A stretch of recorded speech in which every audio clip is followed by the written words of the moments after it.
Hello everyone, RPF constable के exams start होने वाले हैं।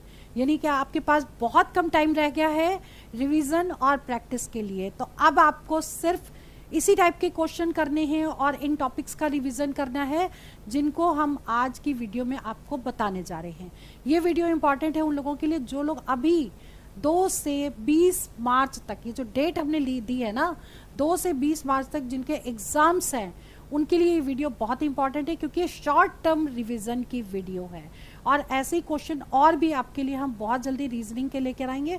तो आज की रीजनिंग की वीडियो में हम आपको एक्सप्लेन करने जा रहे हैं जो टॉपिक्स और क्वेश्चंस किस टाइप से करने हैं और कौन से टॉपिक पे शॉर्ट टर्म रिवीजन करना है। मैं अंजलि शर्मा, चलिए आपकी क्लास स्टार्ट करते हैं। इसमें देखिए सबसे पहले रीजनिंग में क्वेश्चन डाइस का है, जो पढ़िए वो श्योर शॉर्ट एग्जाम में आना चाहिए। तो डाइस के 1 या 2 क्वेश्चन एग्जाम में जरूर पूछे जाते हैं।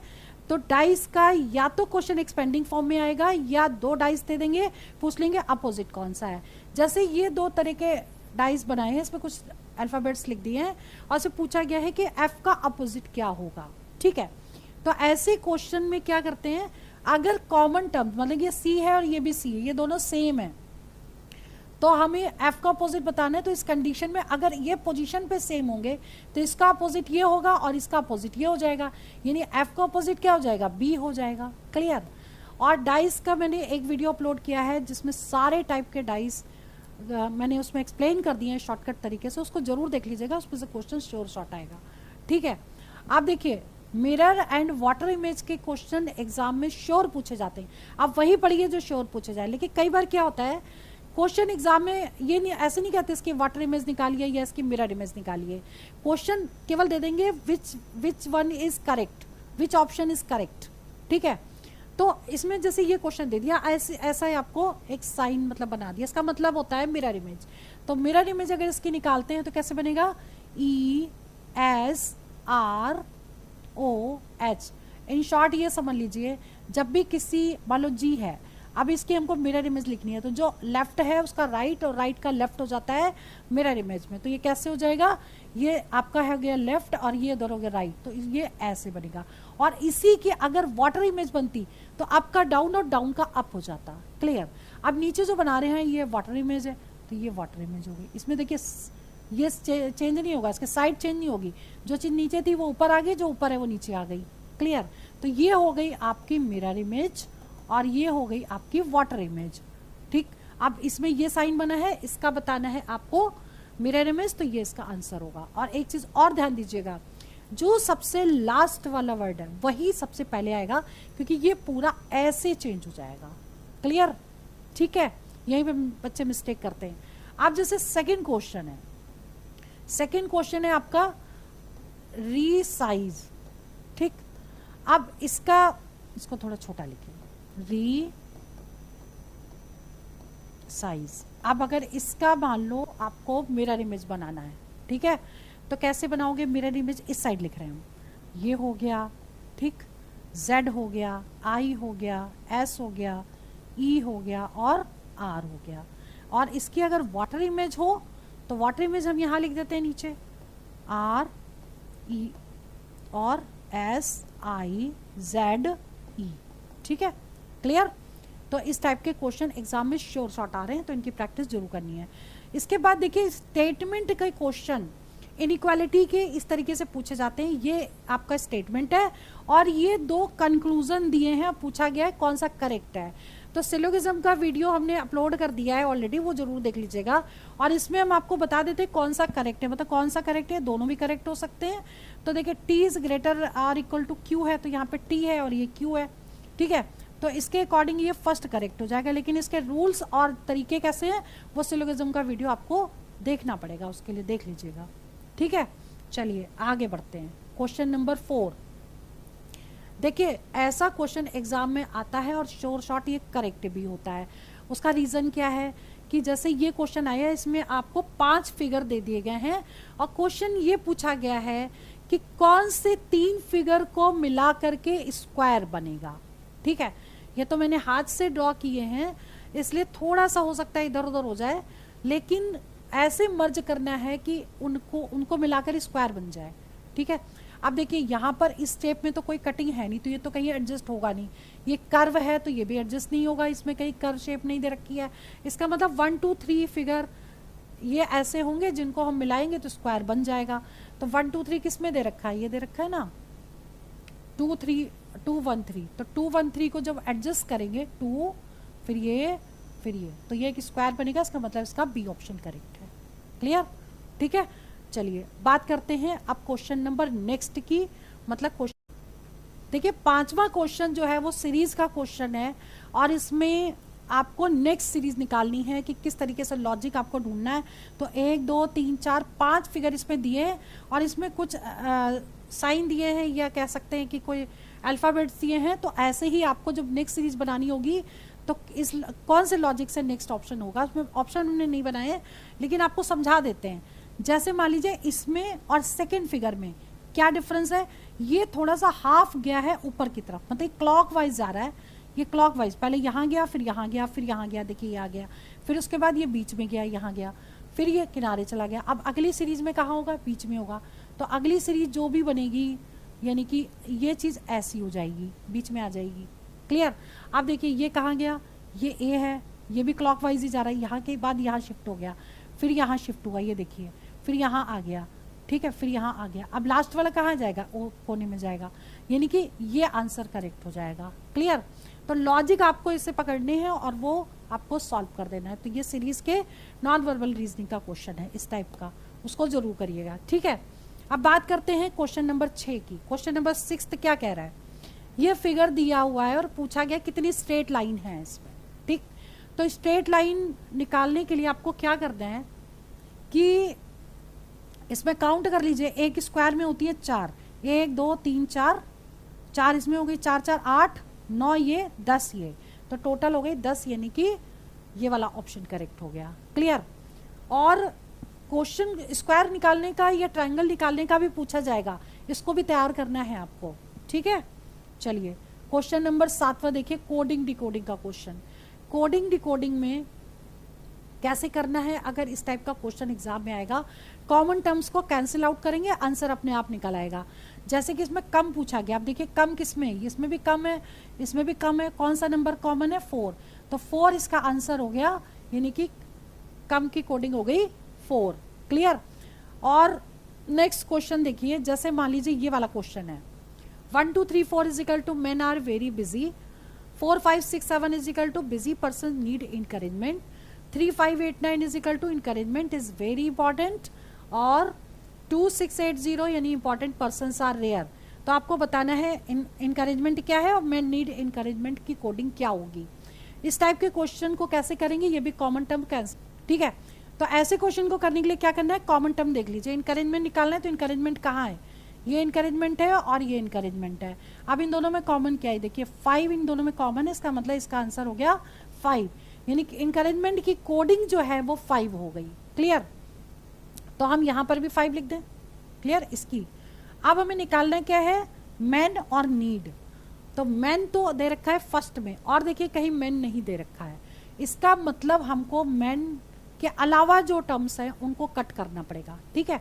तो अब हम क्या देखें, आर है ये, ठीक, और आर कहाँ दे रखा है, ये दे रखा है, यानी कि फर्स्ट में और लास्ट में आर।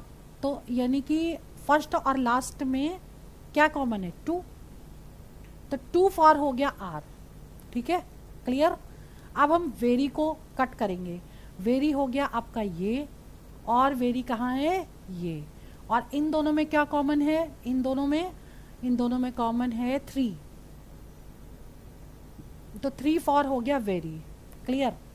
अब बिजी, बिजी ये है और दूसरा बिजी है आपका ये दोनों बिजी है।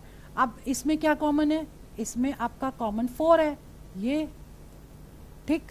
तो अब ये 3 हो गया, अब ये बचा क्या है, 1, तो 1 किसके लिए होगा, मैन के लिए होगा, या तो कॉमन है तो कट कर दीजिए, नहीं जो बचा होगा वो नेक्स्ट की कोडिंग हो जाएगी, ठीक है। तो मैन का क्या हो गया 1, तो हम मैन के नीचे 1 लिख दें। क्लियर। अब आपको क्या चाहिए, आपको चाहिए नीड, तो नीड आपका सिर्फ यहां पर दे रखा है, ये निकालना है आपको, ठीक। अब नीड और कहीं दिया नहीं है, तो अभी देखिए इनकरेजमेंट करके आप पर्सन कट कर दीजिए केवल, तो पर्सन यहां दे रखा है और पर्सन आपका ये दे रखा है, तो इन दोनों में क्या कॉमन है? 6, ये 6 है, ये 6 इसमें कॉमन हो गया, तो नीड मीन्स हो गया 7, यानी इसका आंसर क्या हो गया? 175 और इसका आंसर हो गया 5।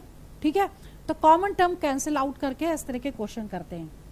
अब देखिए ये क्वेश्चन थोड़ा डिफरेंट है, इसलिए हमने इस क्वेश्चन को लिया है, करना इसको भी कॉमन टर्म कैंसिल आउट करके है। ठीक है, जैसे LBP दिया है, roses are blue, sick he is equal to red flowers, peanut he is equal to flowers are vegetables. अब आपको रेड बताना है, तो रेड सिर्फ यहाँ पर है। ठीक, आपको फ्लावर्स कट करने, ये और ये अगर कॉमन है तो इन दोनों में कॉमन क्या है? ही कॉमन है। दैट मीन्स जो बचा है वो किसका हो गया? रेड का। तो रेड फॉर क्या हो गया? सिक, यहाँ पे सिक लिख दिया। क्लियर? अब इसके बाद रोजेज आपको निकालना है। रोजेज कहाँ? सिर्फ ये है, और देखिए इसमें कुछ कॉमन है, देखिए आर और ये आर, और इन दोनों में कॉमन क्या है? इन दोनों में रोजेस आर बी, ये कॉमन हो गया, ये पी डबल ई। ठीक है, ये कॉमन हुआ, तो बचा क्या? इल और बी, ये दो बचे।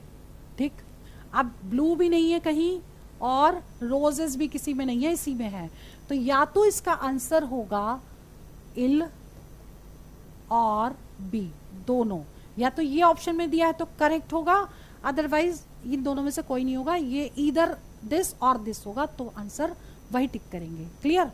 अब बात करते हैं नेक्स्ट की। यहां लिखा है फ्लावर्स आर वेजिटेबल्स, यहां लिखा है फ्लावर्स आर वेजिटेबल्स। ठीक, दोनों सेम है लेकिन थोड़ा इधर उधर लिख दिया, लेकिन रेड एक और ऐड कर दिया है। ठीक, यानी कि जो थर्ड लाइन में जो भी दे रखा है वो सारी इसकी कोडिंग होगी, और इसके साथ में रेड की कोडिंग यानी सिक आ जाएगी। ठीक है, तो इसका आंसर क्या होगा? ये पूरा, और इसी में SIK और लगा दीजिए, वही इसका आंसर होगा। क्लियर? कुछ क्वेश्चन देख के डायरेक्ट भी सॉल्व किए जा सकते हैं। अब बात करते हैं क्वेश्चन नंबर 10 की। वेरी वेरी इंपॉर्टेंट और बहुत इजी क्वेश्चन है। ऐसे क्वेश्चन को पूरा पढ़ने की जरूरत नहीं है, सिर्फ लास्ट लाइन पढ़िए और उसके बाद उसकी कोडिंग चेक कर लीजिए। जैसे हम इस क्वेश्चन को पूरा नहीं पढ़ेंगे, ठीक है, और हम इसको क्या पढ़ रहे हैं? सिर्फ last line, where do birds fly. ठीक है, बर्ड कहाँ फ्लाई करती हैं? तो बर्ड फ्लाई करती हैं कहाँ? आकाश में करती हैं, यानी हवा में करती हैं, एयर में करती हैं, और एयर की कोडिंग क्या कह रहा है? ब्लू, तो इसका आंसर क्या हो गया? ब्लू। क्लियर? ठीक है, अब देखिए क्लाउड वाइट है, वाइट रेन है, रेन ग्रीन है, ग्रीन एयर है, एयर में बर्ड फ्लाई करती है, एयर की कोडिंग ये होगी। तो पूरा क्वेश्चन बिना पढ़े भी इस आंसर को डायरेक्ट निकाल सकते हैं, आपका टाइम सेव हो जाएगा। ठीक है, अब बात करते हैं क्वेश्चन नंबर 11 की। ये भी क्वेश्चन बिल्कुल वैसा ही है, कैसे करना है? Which is use for washing cloth, कपड़े धोने में क्या यूज होता है? साबुन यानी कि सोप, और सोप की कोडिंग कुछ दे रखी है। देखिए सोप जो है वो इंक है, तो आंसर क्या होगा? इंक हो गया इसका। क्लियर? नेक्स्ट क्वेश्चन 12वां, ये भी देखिए, लास्ट लाइन पढ़ेंगे।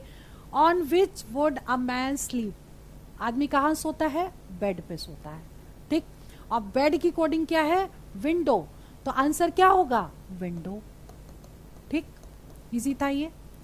नेक्स्ट है आपका 13 क्वेश्चन। देखिए इस टाइप का क्वेश्चन भी है, कौन सा शब्द बनेगा? ये आपको एक शब्द दे दिया है और 4 ये ऑप्शन हो गया ABCD, पूछा गया है कि कौन सा शब्द बनेगा। बहुत ईजी है, जो शब्द उसमें बिलोंग करेंगे, जो लेटर्स होंगे वही होगा, अदरवाइज नहीं होगा।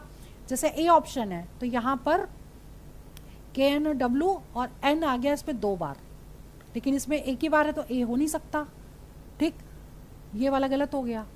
B देखिए COLEGE, तो यहाँ पर क्या नहीं है? OL। C नहीं है इसमें तो ये भी नहीं हो सकता। ठीक है, KNOW देखिए ये बन जाएगा, तो ये आंसर करेक्ट है। क्लियर? ये मतलब ऐसे करना है आपको। इसके बाद देखिए जैसे ये वाला क्वेश्चन है, इसको भी बिल्कुल वैसे ही करना है, कौन सा बनेगा कौन सा नहीं। तो SEVEN, ठीक है, तो क्या चीज नहीं है इसमें?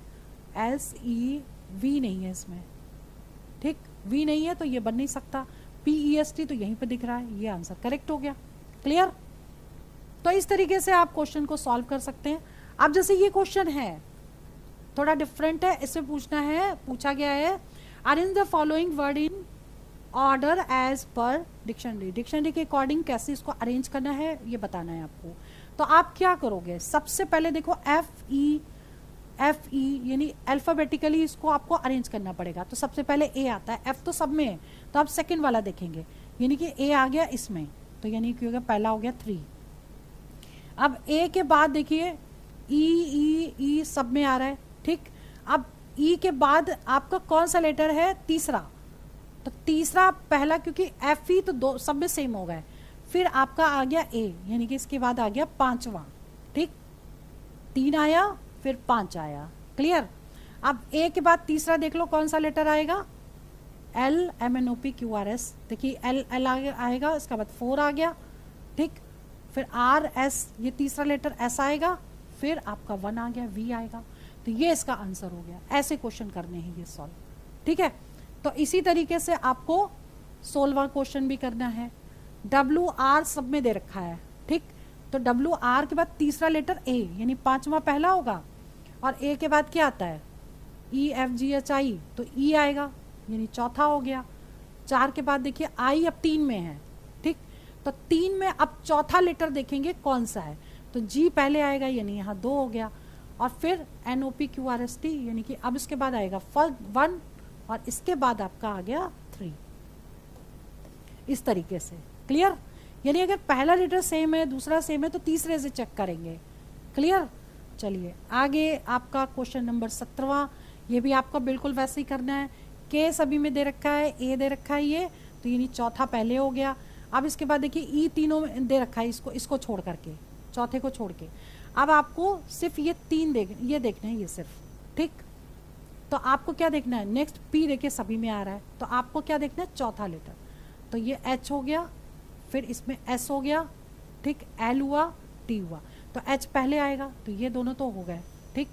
अब इसके बाद एच के बाद क्या आएगा, 1 2 3 4, एस देख रहे हैं ना लास्ट, एस टी, एस आएगा पहले, फिर टी आएगा, और एल उससे पहले आएगा, तो 2 L M N O P, ये 2 आ गया, फिर 3 आ गया, फिर 1 आ गया। इस तरीके से आंसर को आप लगा सकते हैं। बाकी इंपॉर्टेंट क्वेश्चन आपको बहुत जल्दी हम आपको बताएंगे, और क्योंकि ये एक सीरीज है, ये हमने 1 से स्टार्ट की है, तो इंपॉर्टेंट जितने भी क्वेश्चन हैं इसमें आपकी सफिशिएंट प्रिपरेशन हो जाएगी।